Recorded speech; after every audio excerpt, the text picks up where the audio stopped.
दोस्तों, मैं संगीता तिवारी धर्म परिवार चैनल में आपका हार्दिक स्वागत करती हूँ। आज की वीडियो में आप सुनेंगे शिव महापुराण का दूसरा अध्याय। शिव पुराण के पहले अध्याय में आपने सुना शिव पुराण की कथा सुनने मात्र से चंचुला और बिंदु का उद्धार हुआ, और आज के अध्याय में आप सुनेंगे किस प्रकार से महर्षि सूत जी ने शौनक आदि ऋषियों को शिव पुराण की कथा सुनने की नियम बता रहे हैं। श्रोता किस नियमों का पालन करे अगर वह शिव पुराण की कथा सुनना चाहता है। तो देखिए, ये नियम जो है सूत जी ऋषियों को बता रहे हैं। ये नियम काफ़ी बड़े तौर पे है जो शिव पुराण की कथा कहवा रहे हैं।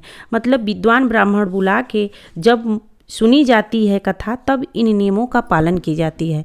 अगर आप मोबाइल टीवी पे सुन रहे हैं तो आपको कोई नियम का पालन नहीं करना है, आवश्यकता नहीं है किसी नियम पालन करने का। बहुत लोगों का प्रश्न है कि पीरियड्स के समय में शिव पुराण की कथा मोबाइल से सुन सकते हैं। तो देखिए, आप स्वयं से पाठ नहीं कर सकते, लेकिन सुनने में कोई दोष नहीं है। मोबाइल पर मंत्र सुनने में और मोबाइल पे कोई कथा सुनने में कोई दोष नहीं है, और स्वयं से पाठ करने में दोष है। तो दोस्तों, पूरे भक्ति भाव से इस पावन कथा शिव पुराण के द्वितीय अध्याय का पाठ करते हैं।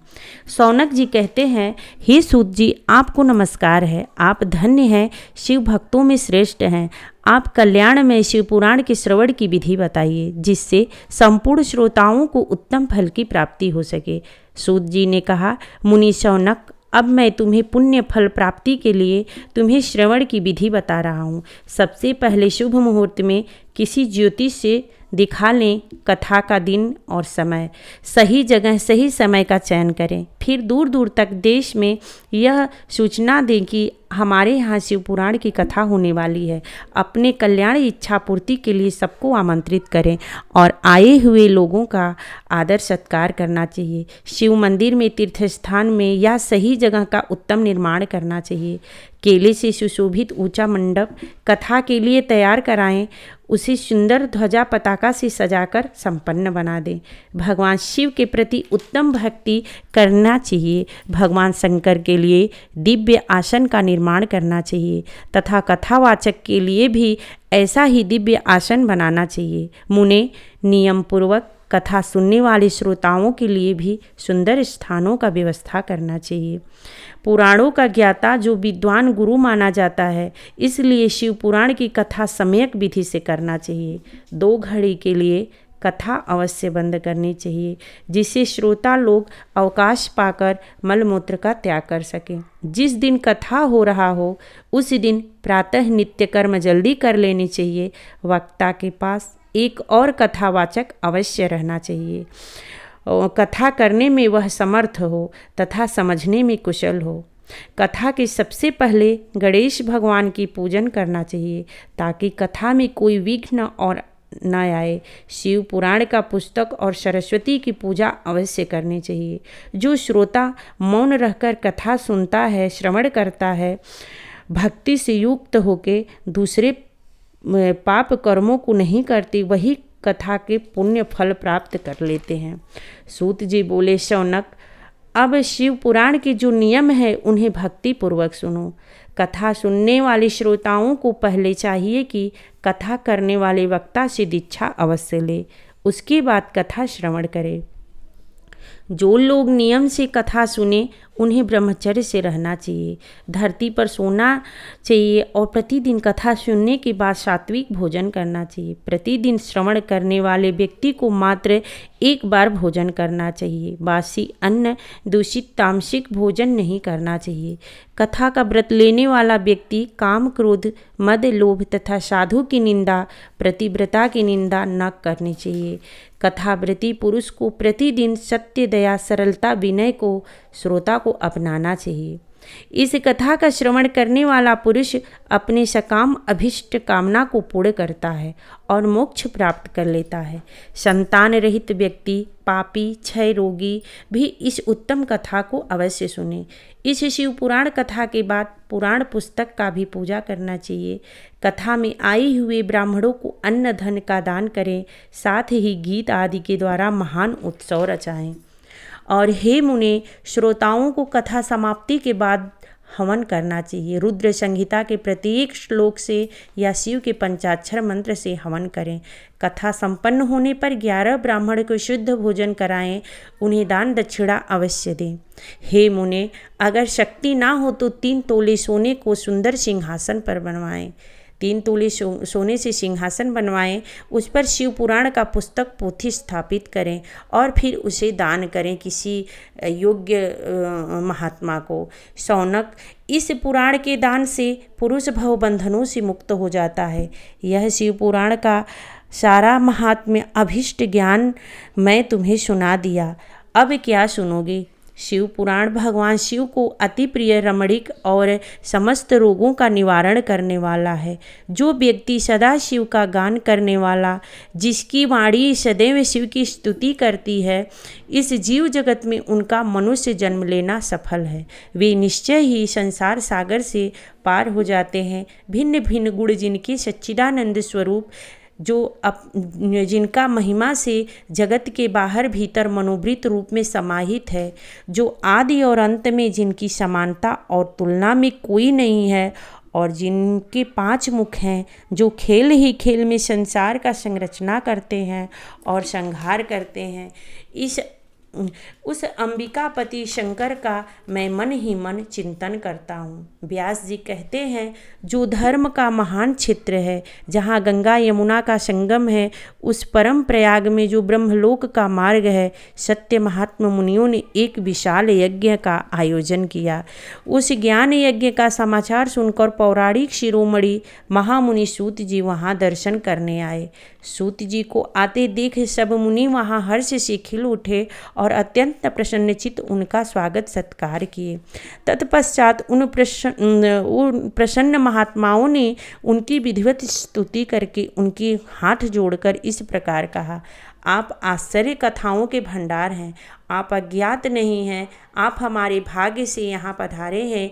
इसी के माध्यम से आप हमारे कल्याण करने वाले हैं, क्योंकि आपका आगमन निरर्थक नहीं हो सकता, क्योंकि हमने पहले भी आपसे शुभाशुभ तत्व का वर्णन सुना है, किंतु उसमें हमें तृप्ति नहीं होती है, हमें सुनने की बार बार इच्छा होती है। उत्तम ज्ञान वाले सूत जी, हमें आपसे एक ही चीज़ सुननी है, अगर उत्तम है तो हमें गोपनीय ज्ञान का वर्णन करें। सूत जी बोले, हे मुने, कलयुग आने पर मनुष्य पुण्य कर्म से दूर रहेंगे, दुराचार में फंस जाएंगे और सब सत्य से मुंह फेर लेंगे, दूसरों की निंदा में तत्पर रहेंगे, पराये धन को हड़पने की इच्छा रहेगी, पराई स्त्रियों का मन में आसक्त होगा, पराई स्त्रियों में मन आसक्त होगा तथा दूसरे प्राणियों की हिंसा करेंगे, अपने शरीर को आत्मा समझेंगे, मूढ़ नास्तिक तथा दुष्ट बुद्धि वाले ब्राह्मण लोभी होंगे,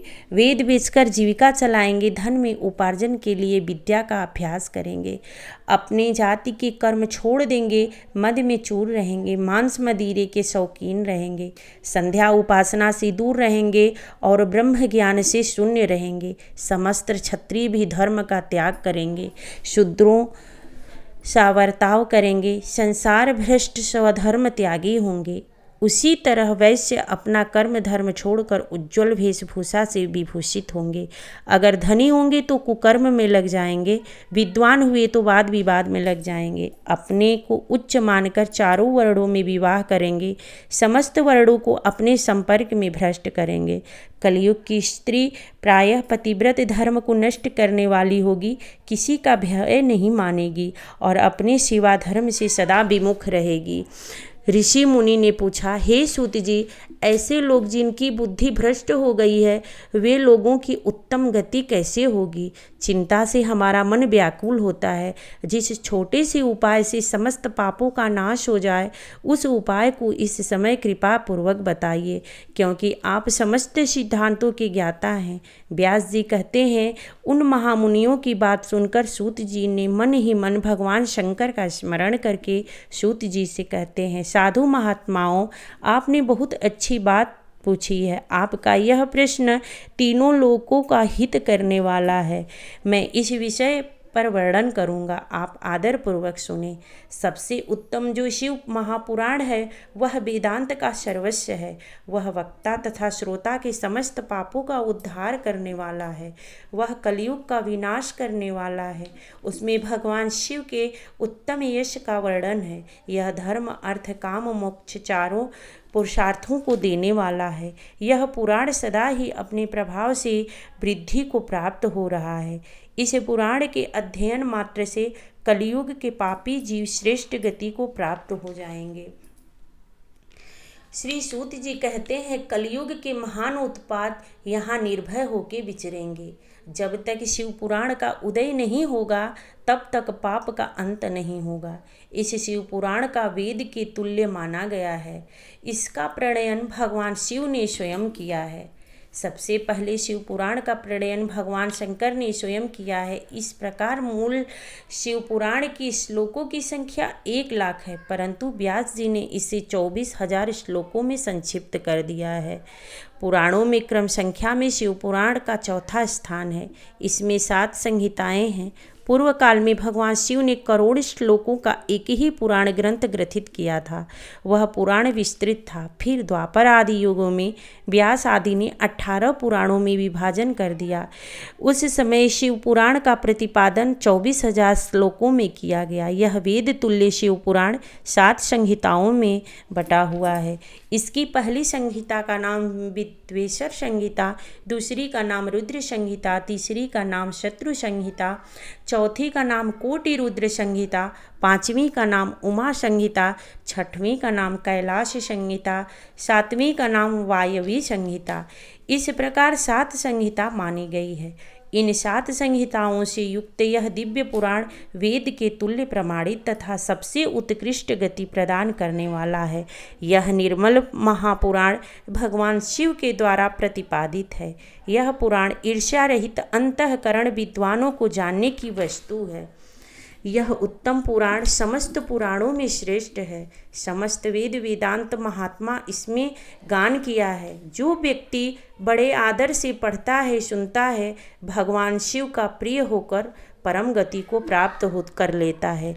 व्यास जी कहते हैं, सूत जी का यह वचन सुनकर सब महर्षि बोले, आप हमें वेदांत स्वरूप अद्भुत शिव पुराण का कथा सुनाइए। तब सूत जी ने कहा, शिव महापुराण भक्ति ज्ञान वैराग्य तीनों का कीर्ति पूर्वक गान किया गया है और वे वेदांत वेद का विशेष रूप से वर्णन है। इस वर्तमान कल्प में जब सृष्टि कर्म आरंभ हुआ था, उन दिनों 6 कुलों के महर्षि परस्पर वाद विवाद करते हुए कहने लगे, अमुख वस्तु सबसे उत्कृष्ट है। यह विवाद महान रूप धारण कर लिया। तब सब ऋषि अपनी शंका के समाधान के लिए सृष्टिकर्ता अविनाशी ब्रह्मा जी के पास गए और हाथ जोड़कर विनय भरे वाणी में बोले, हे प्रभु, संपूर्ण जगत के पोषण करने वाले हैं, हम जानना चाहते हैं संपूर्ण तत्वों से परे पुराण पुरुष कौन है। ब्रह्मा जी ने कहा, जहाँ से मन सहित वाणी उन्हें न पाकर लौट आती है तथा जिनसे ब्रह्मा विष्णु रुद्र और रुद्र आदि से युक्त यह संपूर्ण जगत समस्त भूतों एवं इंद्रियों के साथ पहले प्रकट हुआ है, वे ही ये देव महादेव सर्वज्ञ एवं संपूर्ण जगत के स्वामी हैं। भक्ति से ही इनका साक्षात्कार होता है और किसी भी उपाय से इनका दर्शन नहीं होता। शिव की भक्ति से मनुष्य संसार के बंधन से मुक्त हो जाता है और देवता की कृपा से उनमें शक्ति होती है और भक्ति से उनमें कृपा प्रसाद होता है। ठीक उसी तरह जैसे बीज से अंकुर और अंकुर से बीज पैदा होता है। इसलिए सब ब्रह्मर्षि भगवान शंकर का कृपा प्रसाद पाने के लिए भूतल पर जाकर विशाल यज्ञ का आयोजन करो। उनके सेवा प्रसाद से ही परमेश्वर पद की प्राप्ति है। उनके भक्ति के रूप का प्रतिपादन स्वयं भगवान शिव ने किया है, वह मैं आपसे कहता हूँ। कान से शिव भक्ति का श्रवण, मुंह के द्वारा उनका कीर्तन और मन के द्वारा उनका मनन, इन तीनों को महान साधन कहा गया है। इसी साधन से संपूर्ण परम साध्य की प्राप्ति होगी।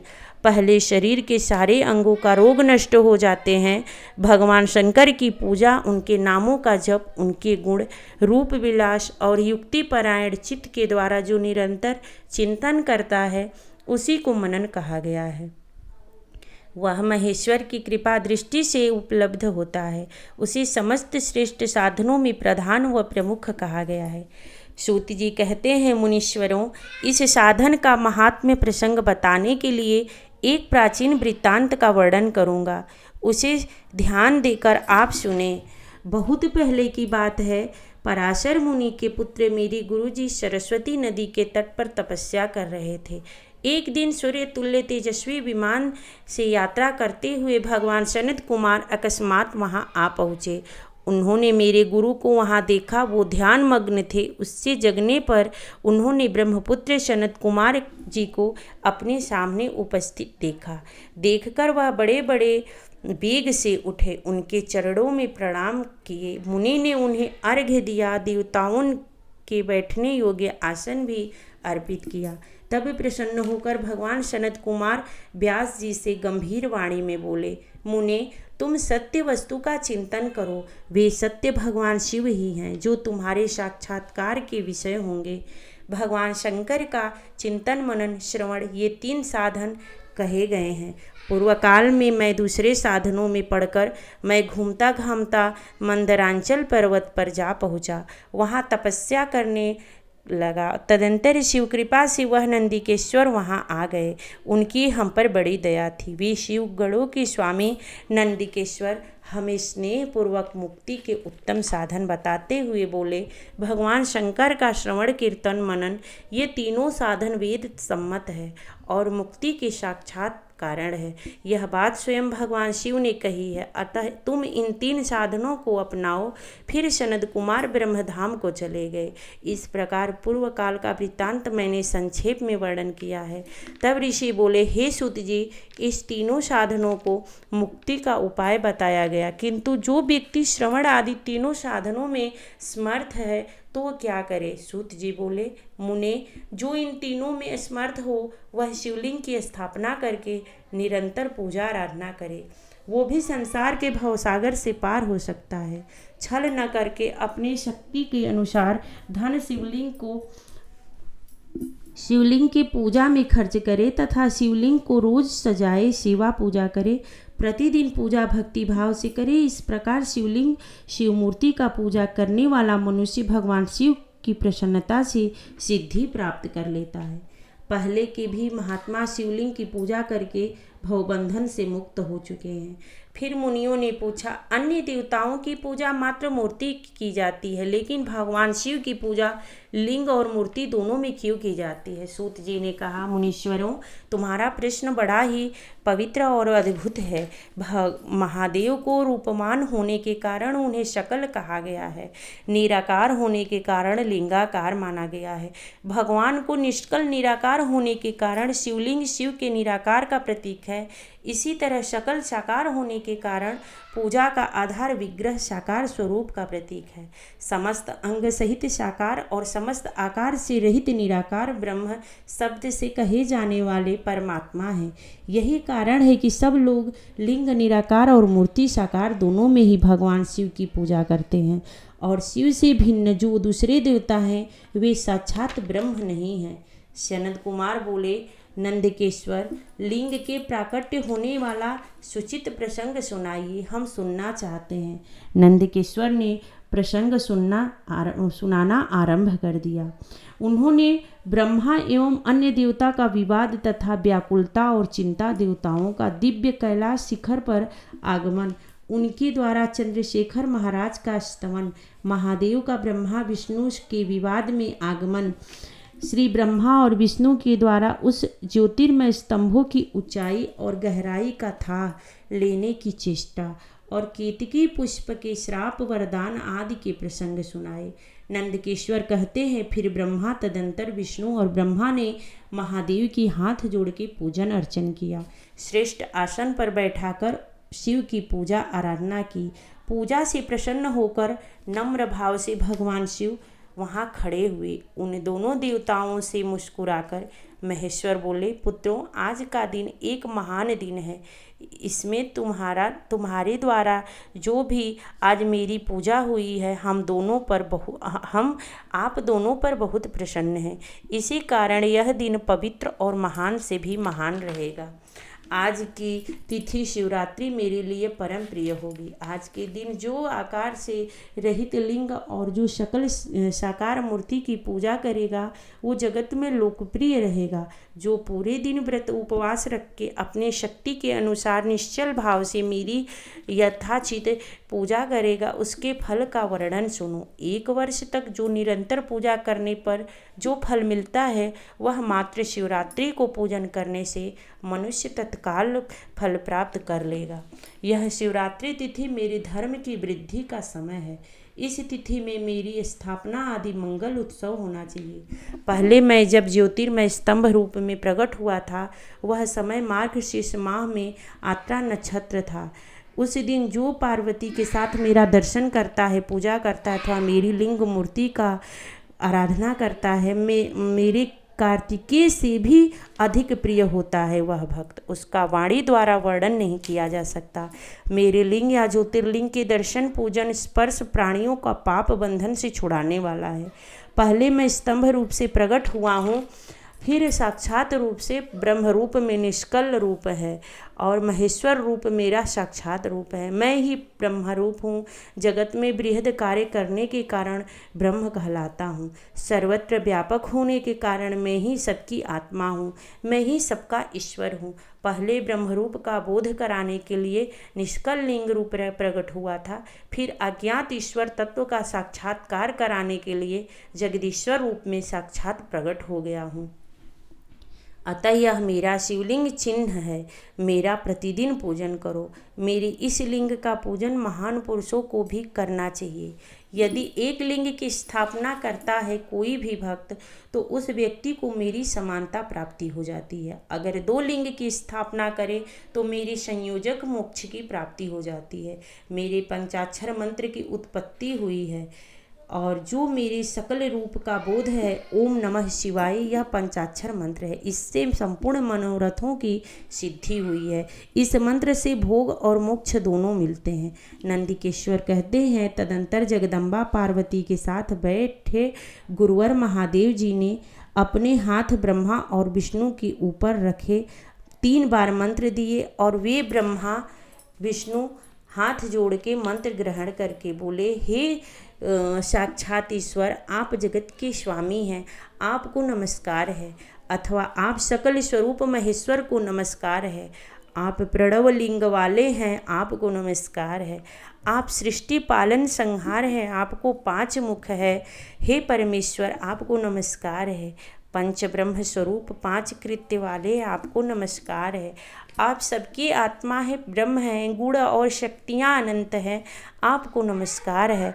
आप सकल और निष्कल आप गुरु हैं, आपको नमस्कार है। यह स्तुति करके ब्रह्मा और विष्णु ने उनके चरणों में प्रणाम किया। महेश्वर बोले, आद्रा नक्षत्र से युक्त चतुर्दशी तिथि को प्रणव जप अक्षय फल की प्राप्ति कराता है। मेरी लिंग का दर्शन प्रातः करनी चाहिए। पूजा करने वाले व्यक्ति को शिवलिंग मूर्ति समान है, परंतु लिंग की विधिवत पूजन से मैं अति प्रसन्न होता हूँ। यह उपदेश ब्रह्मा विष्णु को देकर महादेव अंतर्ध्यान हो गए। ओम नमः शिवाय। आज के शिवपुराण कथा का समापन कर रहे हैं। अगले अध्याय में हम जानेंगे शिवलिंग की विधिवत पूजा विधि कैसा है। और दोस्तों, आप लोग को शिवलिंग की पूजा विधि बताएंगे, किस द्रव्य से और कैसे स्थापित करें शिवलिंग को, शिवलिंग पूजा कैसे करनी चाहिए। तब तक के लिए नमस्कार।